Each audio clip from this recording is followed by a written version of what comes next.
Hi, this is Dennis with Second Chance Tackle, and today we're going to go through a bucket of reels that I just received from a local charter boat captain.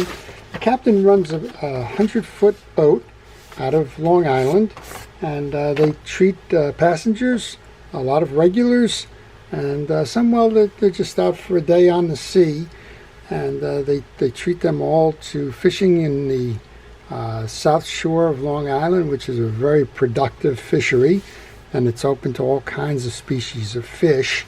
Well, the folks that come out for the day trip, maybe they're just tourists and are out in Long Island to enjoy the beaches for a day or two, or maybe it's the regulars but they don't fish frequently and don't want to invest in the tackle. Well, they all rent rods and reels from the boat and use them for the duration of the trip.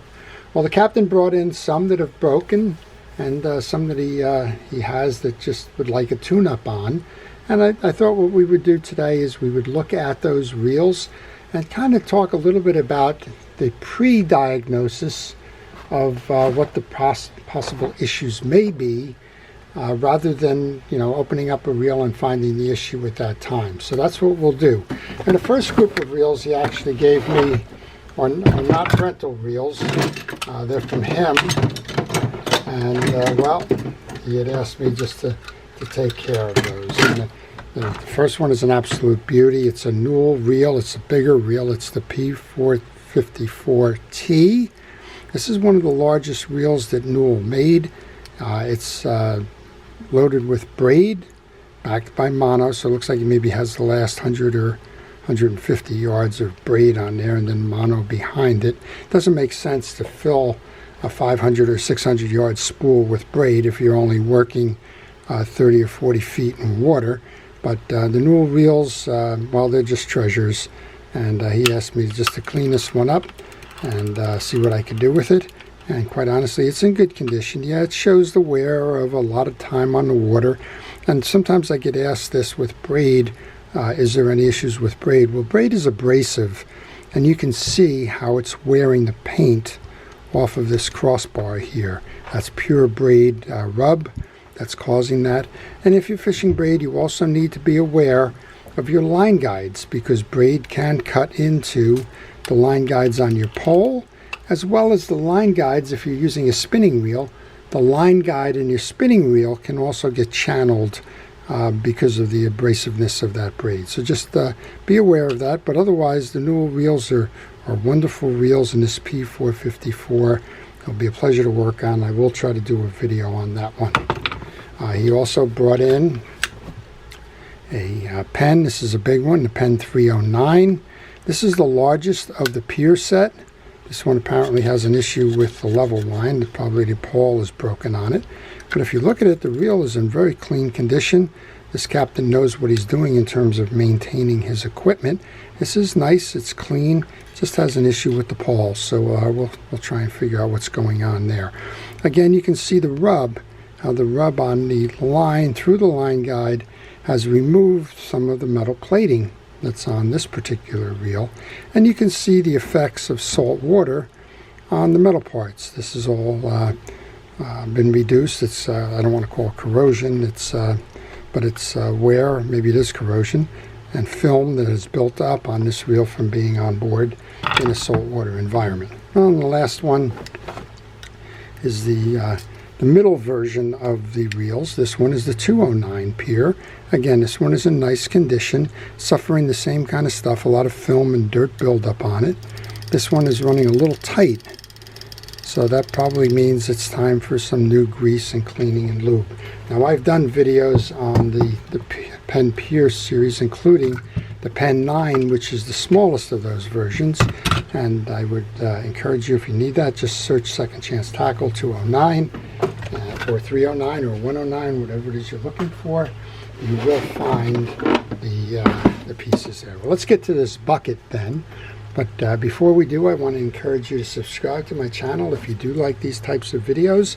If you like the art of reel repair, if you like to understand how fishing reels are made, how they're serviced, if you want to do it yourself and just learn how to do it yourself, well, I post videos quite frequently I try to share with you the information that I have. It's an educational thing, and I want to encourage you to do it yourself. So I show you the full take apart, cleaning, and servicing of a particular reel, and that should form the basis of your ability to go service it yourself. And of course, I answer questions, so if you have questions when you're working on a reel and maybe you've encountered an unforeseen issue or problem, leave the question in my comment section of any video, and I do try to answer those on a regular basis. So let's take a look. We got about 10 reels in here. Let's see what's been sent in. So this is your first. Most of these are going to be Pen 89s. Or 85s rather. I'm stuck back on those 209s, 309s. Pen 85s. They were around for a very long time. It was one of the earliest reels that Penn made, and it was discontinued in the 1990s. These were Bakelite side plates, a very durable reel at an inexpensive price, and they became the mainstay of fishing charter boats for a long time. Now, a lot of folks will look at that and say, wow, how can you even go fishing with line like that? Again, he's only dropping in 20, 30 feet of water. This will probably reach the bottom, but I suspect this is one of the reasons why this reel is in, is it's run out of line. And while you can look, you can see that there's a lot of corrosion from where the prior line was. That's an indication that, well, as I know from these boats, when they come in, they go right back out again. They don't hose the reels down. They don't have the time to do that. This captain runs 3 trips a day. He runs at 6 o'clock in the morning till 10:30. He goes out again at 11 to 3:30, and he goes out again at 4 to 7:30. So those trips in between there, these aren't getting hosed down, and the salt accumulates on the side plates of these reels, and, well, eventually it will eat in if that sits there for too long. The line has been kept fresh, which is a good idea. Let's just give it a quick test here. When you're testing a reel, you want to check all features and functions. And in this case, check your free spool. It seems to be free spooling well. Put it into gear, check that. Hold the spool, check the drag. That seems to be working fine. Check the side-to-side play on the spool. This one's actually a little tight. And, well, just give it a crank. And I would say this one's probably in just for general maintenance, because the line got low. Well, that's not the case with this one. I can see this one already. It's got a broken handle. And, well, you can't replace these with handle knobs. Somebody tried to run a screw through it. I guess maybe that worked until these things broke off. But the answer here is going to be replace the handle. Again, since these reels haven't been made in the last 20 years, finding that handle is going to be difficult. Now, you'll notice that there is a hole in that handle there, and you can substitute a knob. The cheap solution to substituting a knob is to go to a hardware store and get a cabinet knob, one of those little round knobs that you would find on a draw pull, and use that as your replacement handle, if you like. The other thing, you can go with those made specifically for fishing reels, like a Gamexus handle knob, and that'll do just fine. And of course, you can search eBay and you can search other sites for used equipment. A lot of times the reel will break. One of the faults or failures of these reels is that this side plate cracks and you can't find them anymore. So a lot of eBay sellers, or some eBay sellers, will part the reel out, and one of the parts that they may offer is the handle. And, well, you can buy a replacement handle for $8 or $10, and you're back on your way. Let's pretend that that handle actually works. Test the rest of the reel. All right, this one's got a grind in it. You can't see it. I can feel it. And that's usually an indication that you either have a lot of dried grease on the internal assembly, which is the pinion gear and the main gear, or the gears are worn. And again, that would not be uncommon. Reels are going to fail at some point, and these are very heavily used reels and have probably been used for 20 years plus. And, well, those kinds of things are expected. We'll see what we can do. Interestingly enough, the gears are still available. Well, we actually have a handle here. That could be that replacement handle if we wanted it. That's not the original handle, but that handle will work on the reel. This one is a Penn Long Beach now. This is the Long Beach 65. They're all in the same category. This is the Seaboy 85. You have the Delmar 285. And you have the Long Beach series. They're all essentially the same platforms. This one gets internal trim rings on it, which makes it a little sturdier. It's a little bit bigger handle, right? You got a leveraged handle on that one versus the other. And other than that, the reels are pretty good. This one I'm going to say is 30 years old because it's got the old torpedo handle on it, or football handle on it, when the later editions switched over to these rubber handles. Now we can hear that there's definitely a noise going on there. I think it may be associated with this click. It is associated with the click or the bait alarm. You don't need a bait alarm in this reel. You can certainly fish it without that bait alarm. And the problem with the older Long Beach reels and the 85s and the like is that click mechanism on these is peened on.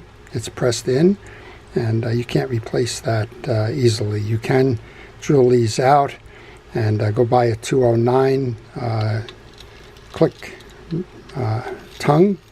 Those 209s are screwed in, and you can do that if you wanted to. But again, these, you don't need the bait alarm for this one, and I would say just disable that, and we're probably good, and just give it a tune-up. Another Seaboy. Most of these are Seaboys. I'm going to guess same thing here. We were probably out of line, and well, it's a good time to get it serviced. One of the things I always check for when I check these is the free spool release or eccentric release. A lot of times with overuse, that little spring that controls the tension on that eccentric breaks, and if it breaks, well, it's time to replace that as well. And again, you can see with age the handle knob is shot on this one. This one still is functional. You can't pull it out too bad. You can still fish with it, but that probably should be replaced as well. Well, if you have any questions on these reels or any reels, if you'd like additional information on the Penn series, or if you just want to learn a little bit more, leave those questions in the comments section. I will try to answer them for you. Here's another Long Beach 65. First thing I notice here is the set screw that holds the handle screw on is missing, and that's fairly common. Not necessarily that screw, but missing screws in the assemblies is fairly common because the boats, I think his has double or triple diesel engines in it. There's a lot of vibration on the floors of that from the engines as they fish frequently, and they shake these screws free. So I'm also checking for anti-reverse. That's another common failure with these reels.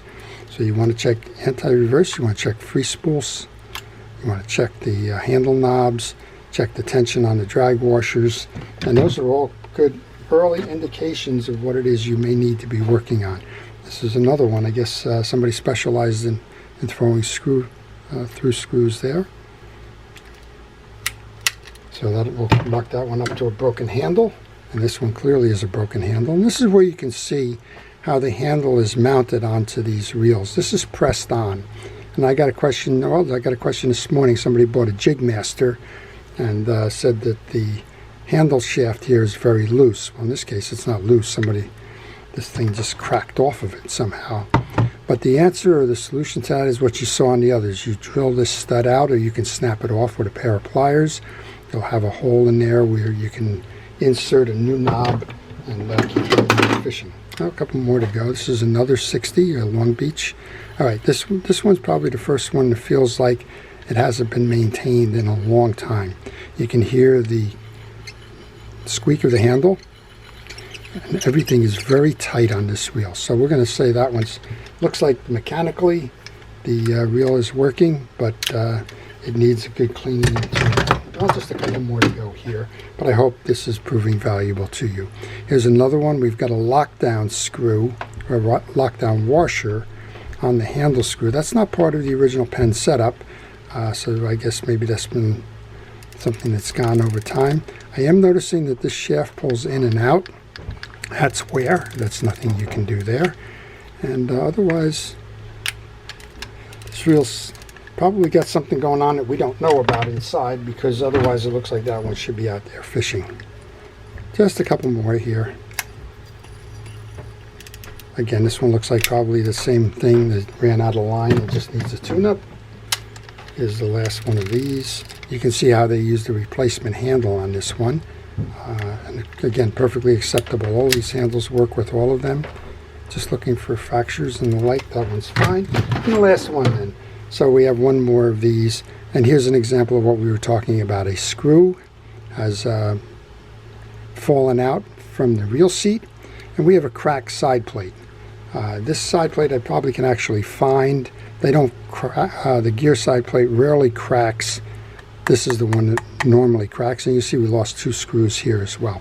I think this one may actually become a parts reel based on all of that stuff that is missing there. But we can use the handle for one of the other ones that has broken. We can use the side plate screws to replace any of the things in there. This spool seems to be in good condition. Maybe we can replace one of the ones that's more corroded and so on. So that's a look at the types of reels that I've gotten in from this particular charter boat. And it's something I will be working on over time, but I thought it would be valuable for me to share what I know about these reels and the pre-diagnosis of these reels with you, so that when you're out at a flea market or considering buying something used, that you do a thorough test before you make that purchase, and you kind of mentally catalog what it is that's needed, and well, if it's not reflected in the price, have the price adjusted because of the things you're going to need to do to get the reel functional again. To our first responders and essential personnel, thank you for everything it is that you do to keep us safe. Your efforts are appreciated. To everyone, please stay safe, stay well, have a great day on the water, and keep your reels repaired. This is Dennis with Second Chance Tackle, wishing you a great day.